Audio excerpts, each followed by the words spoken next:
সবাইকে শুভেচ্ছা জানিয়ে ঢাকা বিশ্ববিদ্যালয়ের সৌজন্যে আজকের সংবাদ পরিক্রমা শুরু করছি। আজকের সংবাদ পরিক্রমার বিষয় এস আলম গ্রুপের বিরুদ্ধে সিআইডির অনুসন্ধান শুরু।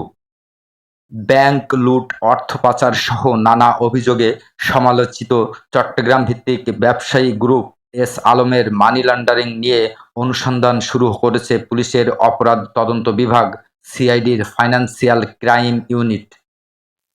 শনিবার এই তথ্য জানান সিআইডির অতিরিক্ত পুলিশ সুপার আজাদ রহমান।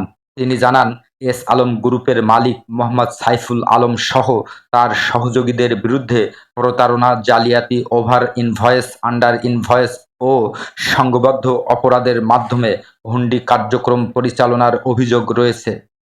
আওয়ামী লীগ সরকারের ঘনিষ্ঠ ব্যবসায়ী হিসেবে পরিচিত সাইফুল আলমের বিরুদ্ধে ব্যাংক দখল, ঋণের নামে অর্থ লোপাট এবং অর্থ পাচার সহ নানা অভিযোগ রয়েছে। ২০১৭ সালে ইসলামী ব্যাংক বাংলাদেশের দখল করেছিল এস আলম গ্রুপ। ব্যাংকটির ঋণের অন্তত ১/৩ বা ৫০,০০০ কোটি টাকা এই গ্রুপের কাছে আছে। ওই বছরে অক্টোবরের অনেকটা একই কায়দায় সোশ্যাল ইসলামী ব্যাংকের নিয়ন্ত্রণও নিয়েছিল ওই গ্রুপটি।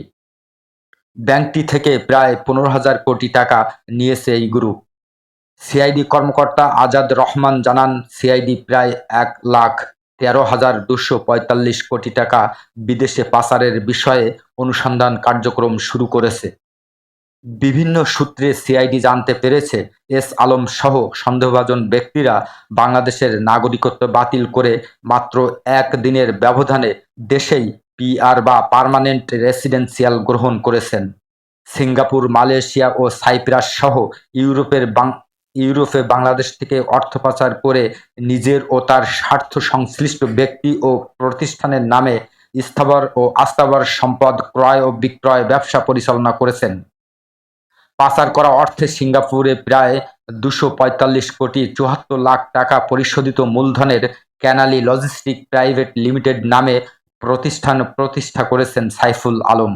এছাড়া ভুয়া নথিপত্র তৈরি, জালিয়াতি এবং প্রতারণার আশ্রয় নিয়ে বিদেশে পণ্য আমদানি, রপ্তানি ও বিনিয়োগের জন্য নামে বেনামে ৬টি ব্যাংক থেকে আরও ৯৫,০০০ কোটি টাকা ঋণ গ্রহণ করে বিদেশে পাচার করেছেন গ্রুপটি। বিদেশে সেল কোম্পানি অর্থাৎ নাম সর্বস্ব প্রতিষ্ঠান খুলে অফশোর ব্যাংকিং মাধ্যমে প্রায় ১৮,০০০ কোটি টাকা প্রতারণামূলকভাবে বিদেশে পাচার করেছেন। এস আলম, তার স্ত্রী ফারজানা পারভিন, ছেলে আহসানুল আলম ও আশরাফুল আলম সহ তাদের স্বার্থ সংশ্লিষ্ট অন্য ব্যক্তিদের সহযোগিতায় সংঘবদ্ধভাবে মানি লন্ডারিং অপরাধ করেছে বলে প্রাথমিকভাবে মনে করছে সিআইডি। এই বিষয়ে মানি লন্ডারিং আইন ও বিধি অনুযায়ী সিআইডি অনুসন্ধান কার্যক্রম শুরু করেছে। খুব শীঘ্রই এ বিষয়ে গোপন জট বের হওয়ার সম্ভাবনা আছে বলে মনে করছেন বিশেষজ্ঞ মহল।